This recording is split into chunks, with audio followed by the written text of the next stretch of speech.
我是艺人，被拉进全是 I 人 NPC 的恐怖副本。床底女鬼探出惨白的脸，我把她拉扯出门，别宅家里，出去嗨。钢琴小男孩在演奏诡异进曲，我上前拜师，老师教我，我想学。阴晴不定的女主人过生日，我把所有玩家拉下水，跳科目3给她庆生。线上弹幕锐评 ：I 人 NPC 艺人最好的补品。游戏加载完毕后，我睁开双眼，发现自己身处于一座雾气弥漫的阴森庄园，好高级，好真实，不愧是 VR 体感解谜游戏，建模也太精致了吧！我以为这是一场可以随时退出重开的普通游戏，殊不知线上直播平台有数以千万计的观众正在观摩这场恐怖副本。这呆瓜居然没反应过来，这可是无法复活的无限流副本。新人有点倒霉啊，这个副本总共只开过3回，通关率到现在还是0%。完了，小姐姐估计要落地成盒了。在花园里转悠了3圈，我愣是没找到与我一起匹配入队的同伴。这时，耳边响起机械的系统音：“欢迎来到恐怖副本寂静庄园。游戏人数5人。游戏任务：1天后，庄园女主人会回家举办她的生日宴会，请所有人出席，并为她准备一份满意的礼物。”总算听到了游戏提示，我立刻隔空喊话：“结束了吗？”没有任务指引，其他人为什么都不见了呀？我队友呢？不会给我匹配的人机吧？怎么找不到退出选项啊？管理员在吗？我还氪金买了道具呢，退钱。直播间里众人吐槽，这新人是个喇叭，吵死了。重金悬赏，谁能把他毒哑了？忍忍吧，他最多再活3分钟。庄园外夜深露重，气温逐渐降低。得不到回应的我打了个寒战，只好朝着视线内唯一一栋别墅走去。门口的台阶上隐约有泥泞的鞋印，看来已经有其他玩家先行到达了别墅内。但是别墅里漆黑一片，连根蜡烛也没有。虽然我是恐怖游戏发烧友，但遇到氛围如此真实的鬼屋实景，还是有点瘆得慌。一片黑暗中，我扶着墙，小心翼翼地探索路线。然而，就在我好不容易找到了某个房间的入口时，背后猝不及防地出现一只大手，狠狠地猛推了我一把。毫无防备的我一个趔趄，直接用身体撞开了虚掩的房门。门开的一瞬间，一个身穿白衣、黑发缠紧的女鬼突然从床底冒了出来。她面色惨白如纸，向我露出无比诡异的微笑。不敲门，没礼貌。嘻嘻嘻，来陪葬。弹幕疯狂刷屏，刚才那个推人的是牛大粪。大粪哥真是一如既往的贱，总拿新人当诱饵，让我们为副本滴一滴血默哀3分钟。等等，剧情的发展好像不太对劲。我一个滑铲躲开了扑向我脚边的女鬼，唰的一把拉开了房间内厚厚的窗帘。小朋友，你脸色这么白，一定是老宅在床底，太阳晒得少了。房间要多通风换气，别老闷在家里，多和朋友们出去玩，知道吗？遮光的窗帘被拉开后，房间便不再像之前那么昏暗了。借着月光，我看清了趴在床底的女鬼的样子。她的左侧脸颊上有一大片狰狞的烫伤疤痕，能看得出来，只是个年纪不大的小妹妹。原本还想继续攻击的她，听到我说话后突然愣在了原地。我蹲下身，将个头小小的她一把拉出了床底。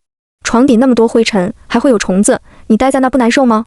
哎，每天守在房间里当 NPC 一定很无聊吧？是不是没人陪你说话？没事，姐姐特别擅长聊天，没有我接不住的梗。小女孩一脸疑惑且警惕地看着我，妈妈说陌生人特别坏，不要理睬。听到这话，我笑着摸了摸她的小脑袋，真乖，很有安全意识嘛。但你看姐姐哪里长得像坏人了？我们现在交个朋友就不是陌生人了。我叫沈凌，羚羊的羚，你呢？小女孩眨巴眨巴眼睛，眼神里充满了疑惑与好奇。别人都害怕我，冲上来就打我，你却想交朋友。她握紧我的手，犹豫了几秒钟，小声说道：“我名字叫戴安。”在我看不到的地方，弹幕炸开了锅。小脑萎缩了，这是什么操作？床底鬼居然能无伤攻略，之前不都是靠硬砍的吗？你们知道什么才是最恐怖的吗？新人到现在还不清楚这是个生存游戏。听完戴安的自我介绍后，我开心地回复他：“那戴安和我就是好朋友了，我可以参观一下你的小房间吗？”戴安乖巧地点点头。借着月光，我找到了桌角处的蜡烛与火柴，点燃后，房间顿时明亮了起来。戴安作为关键 NPC， 他的房间内一定有隐藏的游戏线索。公主床的正上方挂着一张倒扣的画框，将画框反转后，我发现那是一张老旧的全家福。全家福上一共有5个人，一对夫妇和3个孩子。除了戴安以外，还有一个男孩和一个稍大的女孩。年轻的女人是他们的母亲，庄园的女主人，但她的脸却不知被谁用厚重的涂鸦笔抹去了。可以看出，这个家庭的成员关系并不简单，应该有一段值得深究的故事。除此之外，我没找到其他明显的有用线索。对了，戴安，你有看到其他人来过吗？我一直没找到我的同伴，刚才有个人推了我，也不知道去哪儿了。戴安摇摇头，关着门，没见到。脚步声在2楼。我点点头，打算与他告别。那姐姐要去2楼找我的同伴了，你一个人乖乖的。意外地是，戴安竟扯住了我的衣角。小沈阳，不带我一个人，太危险。我叫沈凌，不是沈阳。我纠正了称呼后问他，我倒是愿意，只是你可以擅自离港吗？戴安疑惑地歪了歪头，当然行，这是我家。第一次见到 NPC 活动范围如此灵活的本。我抓起他的小手，这游戏的程序员还怪好的嘞。那走吧，正好我一个人太无聊了，多人陪我。我举着蜡烛，牵着戴安一起走向楼梯。到了2楼后，明显能听到附近的房间里有说话的声音。我将戴安放在一旁的小沙发上，附近有人，姐姐去探探情况，你先待在这里。安置好戴安后，我只身一人走向了长廊深处，最终蹑手蹑脚停在了某间房门的前面。但还没等我伸手敲门，门突然从里面推开了，一只冰凉纤细的手捂住我的嘴巴，将我整个人拖进了房间里。长相英气的少女与我大眼瞪小眼，瞪了几秒后，长舒一口气放开了我，还以为是鬼呢，差点误伤了。房间里除了她，还有一名看起来很高冷的青年。弹幕又热闹起来，御姐和异神，新人运气真好啊，居然遇到这俩大佬，这下生存有保障了。见到了队友，我按耐不住兴奋，主动自我介绍起来，你们好啊，我叫沈凌，羚羊的羚。终于找到人了，我叫童玉。少女指了指墙角一言不发的青年，他叫谢意。我朝谢意打个招呼，继续问童玉，你知道这个游戏怎么暂停和退出吗？我第一次玩，不太清楚操作。童玉满脸问号，你在讲什么？这里可是无限流副本，中途退出游戏相当于死亡。我也一头雾水，你别骗我，没那么吓人吧？我刚还遇到一个可爱的 NPC 呢。话音刚落，原本应该待在楼梯口的戴安突然悄无声息地冒了出来。他扬起惨白的脸，朝面前的新队友露出了一个非常友好的微笑。我向2人介绍道，他叫戴安，话比较少，是个人。弹幕请注意，现在是非静止画面，第一次见到2位大神这个反应。御姐的 CPU 好像快烧了。童玉用看怪物的眼神上下打量了我和戴安一番，走到角落和谢意说起了悄悄话。童玉，他到底是真傻还是装傻？我感觉不像是演的，要给他解释一下现在的情况吗？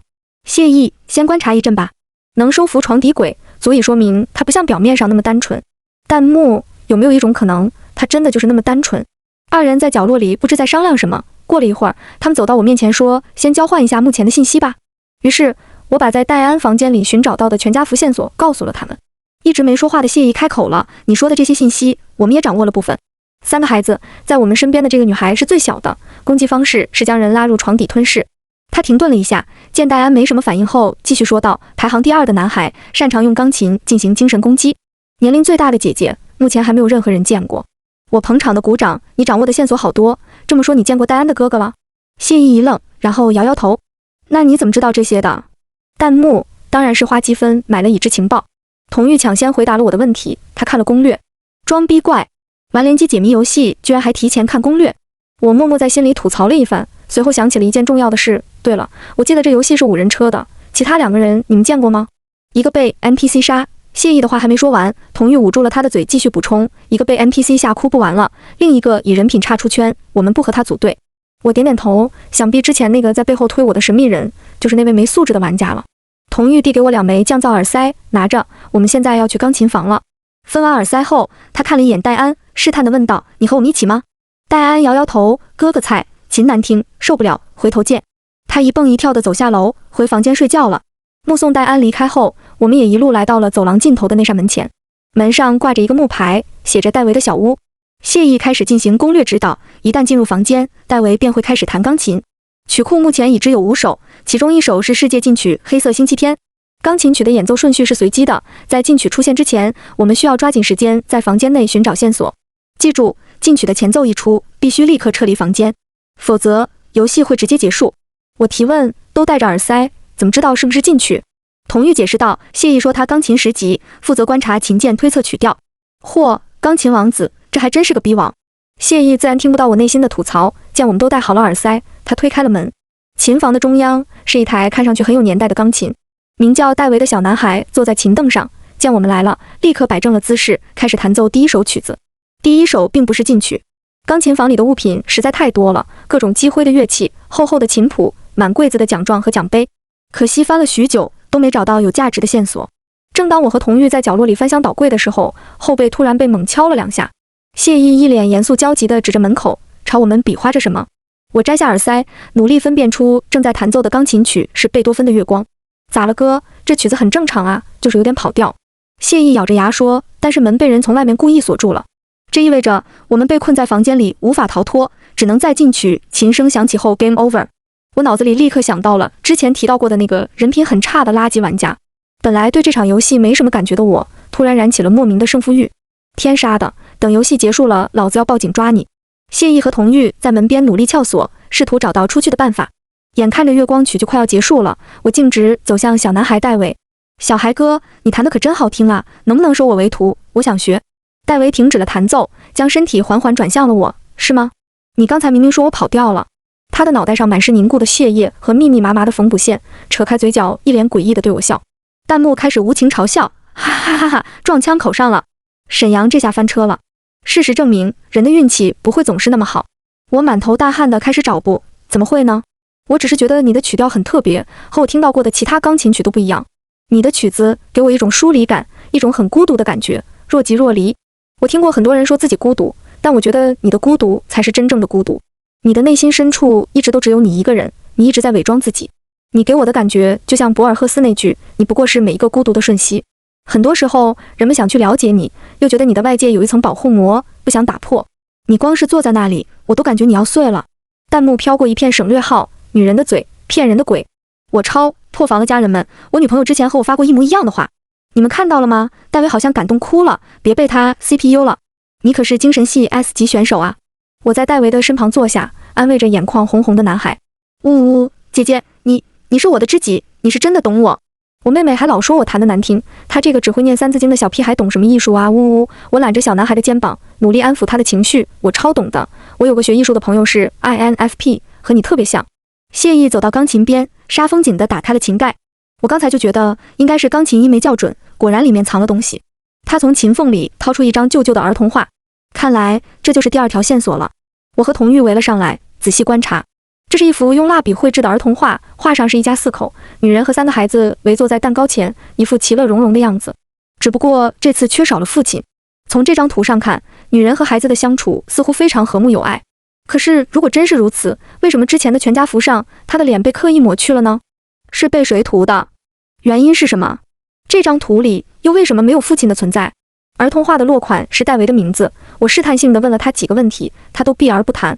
看来其中的真相需要我们亲自探索。2条矛盾的信息让我一时间陷入了沉思。谢意将那张画小心叠好，塞进了衣服口袋，先想办法离开这里吧，去找最后一个孩子，他那里应该会有最后一块拼图碎片。但是琴房的门还被锁着，我向戴维求助，你能打开吗？戴维走到门前看了看，又摇摇头，只有外面才能打开。然而他话音刚落，门突然自己开了。戴安的小脑袋从门缝里钻出，一脸骄傲地笑着说，小事情，不用谢。真是可爱的小天使。我摸了摸戴安的头，向兄妹俩询问他们的姐姐在哪里。戴维回答道，姐姐喜欢一个人待在地下室，研究一些奇怪的药剂，你们去那儿应该可以见到她。说完，他跑到琴房角落的箱子里，翻出了一只卡祖笛，交给了我，收下吧，知己，这是我的收藏品。收下卡祖笛后，我的眼前出现了一行提示语，获得道具，戴维的卡祖笛。道具能力，吹响乐器时能产生小范围的精神冲击，仅对玩家有效，注单轮副本中仅可使用1次。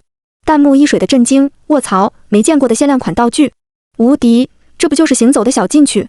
沈凌真的有点东西。第一次见我在恐怖游戏里攻略 I 人 NPC 2GP 22 NPC 主动送道具的。向戴维表达了感谢后，我与童玉、谢意2人一起往地下室的方向走去。地下室的入口很隐蔽，藏在1楼书房的书柜后面。如果不是戴维和戴安告诉了我们这个秘密，一时半会儿还真找不到。然而当我们来到书房时，却发现密道已经被人打开了。3人面面相觑，很可能有人已经在我们之前就进去了。童玉提醒道，那人一定是躲在暗处，听到了我们和戴维的对话。我推测他也就比我们快一步，谨慎一点，那个玩家可不是个善茬。谢意走在前方打头阵，带着我们进入了密道。越往下走，湿气越来越重，空气也愈发冰冷。快走到最深处时，谢意突然猛地停住了，前面有动静，小心！我们放轻了脚步，蹑手蹑脚地走完了最后一段路程。推开木门的那瞬间，眼前的场景令人震惊。一个男人正死死掐着女孩的脖颈，用手中的蜡烛灼烧着她的头发。我下意识地掏出卡祖笛，朝着身旁2人大喊，捂住耳朵，然后使足了力气，吹响了笛子。笛声响起的瞬间，男人松开了束缚女孩的手，表情痛苦地倒在了地上。我正想上前给这家伙一脚，他却突然从口袋里掏出一枚亮晶晶的东西，瞬间消失在了我的眼前。这人叫牛大粪，就是之前和你说过的另一个玩家。他特别喜欢在游戏里搅局，我和他打过几次交道了。谢意扶着墙壁，气息有些虚弱地解释道，他刚才应该是用了传送晶体，这么贵重的道具还真是破费了。虽然提前让谢意和童玉捂住了耳朵，不过卡祖笛的声波似乎还是略微影响到了两人。我朝他们做了个抱歉的手势，然后蹲下身，试图查看那名女孩的情况。可谁知女孩竟翻身而起，拿起掉落在地上的解剖刀，直直地朝我的眼睛戳去。毫无防备的我拼命躲闪，仍是被刀刺伤了锁骨。可女孩依旧不放过我，居然再次向我挥刀攻击。千钧一发之际，谢意从身后硬生生地钳住了她的双手。童玉不知从哪儿掏出一张银网，两人配合得如行云流水，将女孩压制在了道具中。附灵网只有1分钟的时间，这里危险，还是先跑为妙。童玉说着，便拉起倒在地上的我，打算离开，但我却被蜷缩在网中的女孩吸引了目光。她的身体一颤一颤，似乎是在哭泣。我忍不住多嘴了一句：“你怎么还哭啊？明明是你先往死里弄我的，我朋友帮我还个手，怎么了？”女孩猛地抬头，红着眼睛，咬牙切齿地向我吼道：“你杀我的家人！”听到这话，我愣住了，立马学着她大叫道：“你放屁！怎么凭空污人清白？”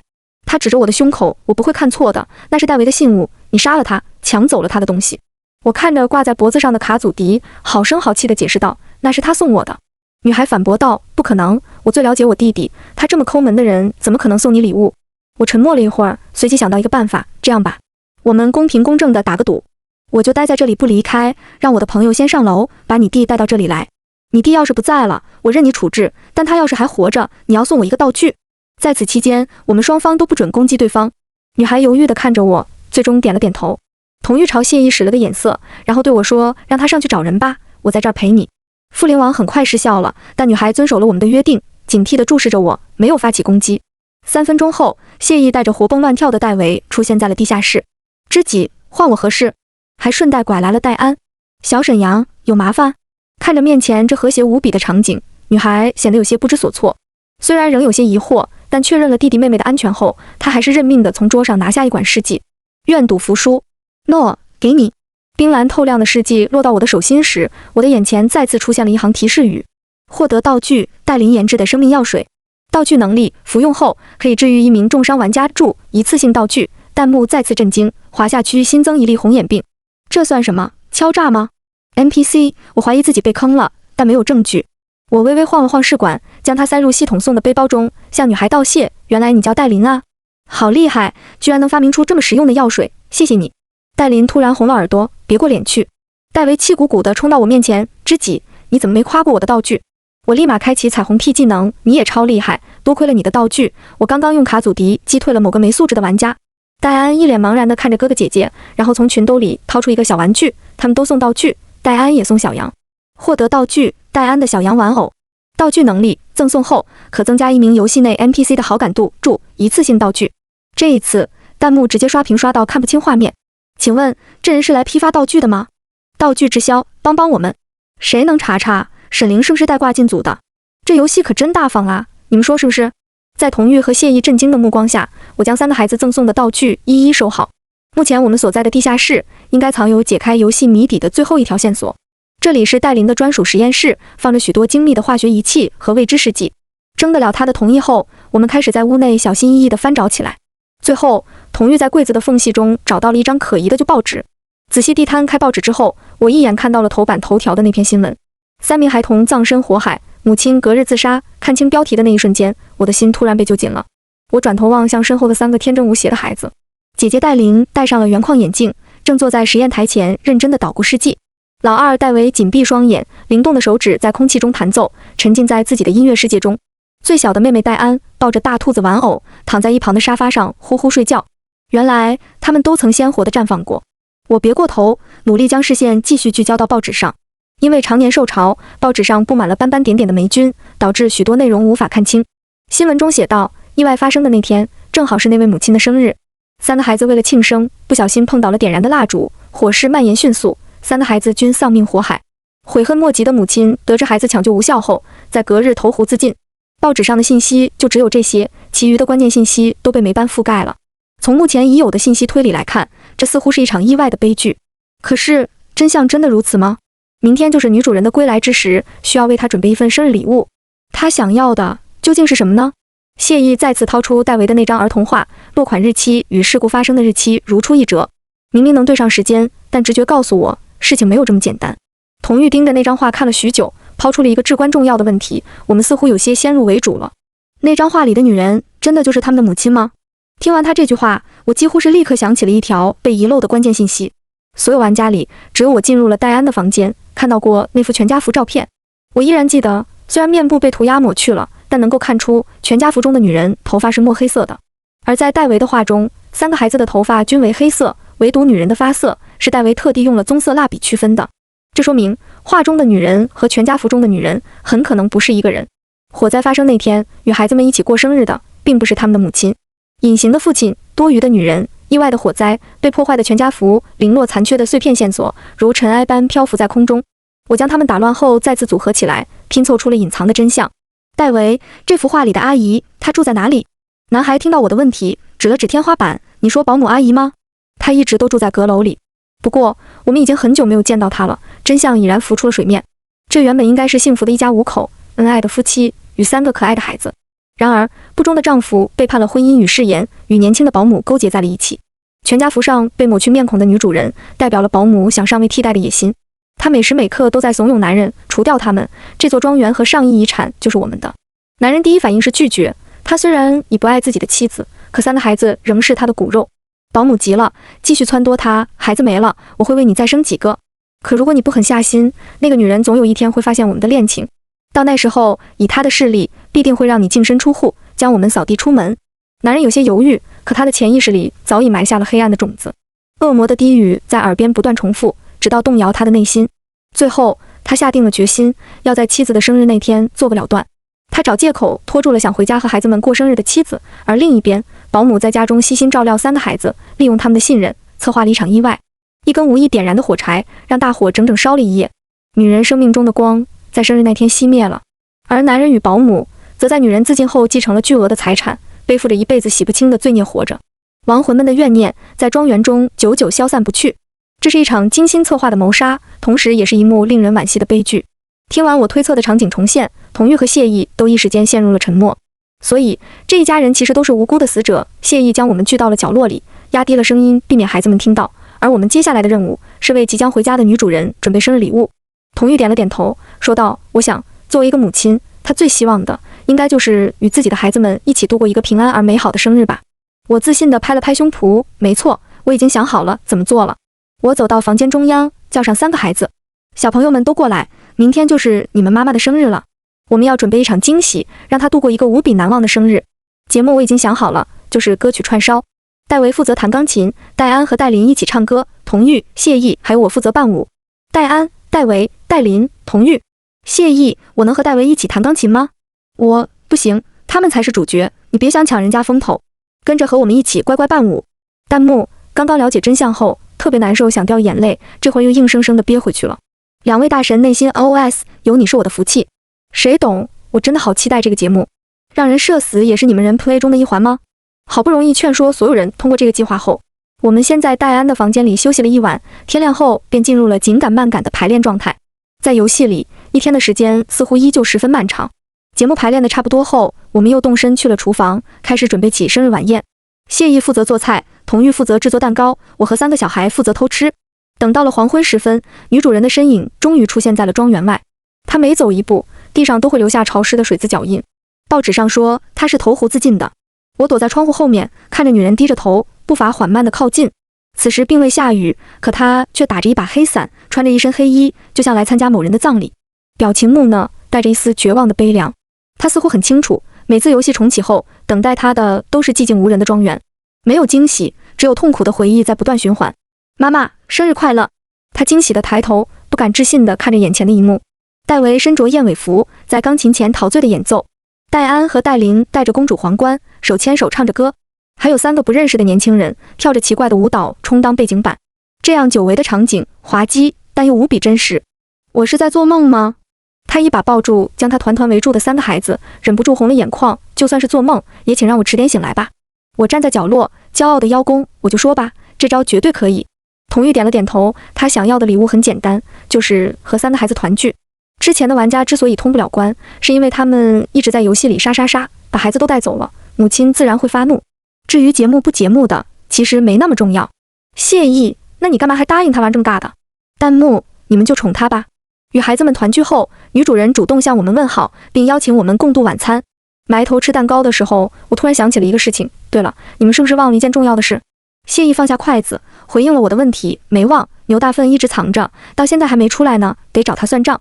听到我们的对话，戴琳站起来对女主人说：“妈妈，我们家里藏了一个大叔，他之前还想掐死我，是哥哥姐姐们救了我。”女主人脸色一变，先是温柔地抚摸了戴琳的头，表示安慰，然后起身向我们道谢：“谢谢你们保护了我的孩子，辛苦了。”她朝我们微微一笑，作为报答，我会帮你们找到那个多余的人，好好款待他一番。大粪这下是真的要凉了，干得漂亮，为民除害。提前点根蜡烛，大粪哥自求多福。游戏到这里应该算是通关了。但女主人似乎还有话想对我们说，她将3个孩子送回各自的房间后，递给我们2张写着姓名的照片，其中那名男性竟然与我在全家福上看到的父亲长得一模一样，而那位女性大概就是故事中的保姆。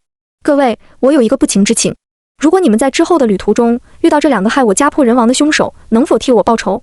当然，你们可以选择拒绝。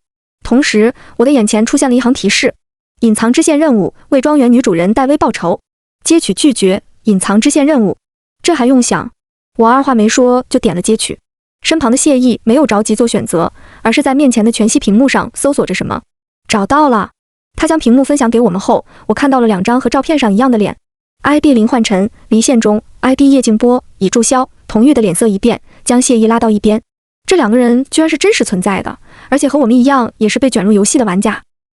那个女人的账号显示已注销，看来已经在游戏中死亡了。我听不到他们在说什么，只能看到童玉的表情由惊愕变得愤怒。我忍不住问道：“你们俩讲什么悄悄话呢？”所以这2个人是其他副本的 NPC， 我们之后会碰到吗？是啊，会遇到的。童玉果断地点击了接取按钮，声音略带颤抖地说：“之后的副本一起会这个人渣吧。”谢意也跟着确认了任务，朝女主人微微颔首：“你的任务我们接下了。”我默默翻了个白眼，无语，又让你装到了。3人都接取了任务后，眼前的游戏画面开始逐渐消散为金色的粒子。我看到戴安、戴维、戴琳从房间里跑了出来，他们的身上不再有伤疤和血迹，双眼里饱含着希望。母亲戴薇站在他们身后，温柔的微笑。咔嚓，一张相片飘落到我的手心。恭喜玩家沈凌成功通关副本寂静庄园，常规通关奖励200梦境碎片，限定掉落纪念品，团圆全家福。脱离游戏后睁开眼睛的那一刻，童玉意识到自己忘了一件重要的事。他立刻打开梦魇游戏的聊天框，给同伴谢意发去消息。童玉没来得及告诉沈凌，这根本不是个单纯的游戏。谢意，没事，你看聊天列表。童玉疑惑了一下，随后发现自己收到了一条新消息。玩家沈凌邀请你和谢意加入了游戏群聊相倾向，安逸家人。沈凌，家人们，下次还一起组队哈。玫瑰，玫瑰，玫瑰。童玉，虽然现在说有点迟了，但我还是得和你解释清楚。这个游戏很危险，一旦在游戏中死亡，你的生命也会在那一刻终止。沈凌，真的吗？我不信，我又不是戴维那种好骗的小孩，你怎么又说这种话逗我？童玉，是谁介绍你玩这款游戏的？沈凌，嘻嘻，是我最好的朋友送我的生日礼物，我平时就很喜欢玩这种类型的游戏。童玉愣了一下，把打好的几行字又删掉了，切了小窗联系谢意。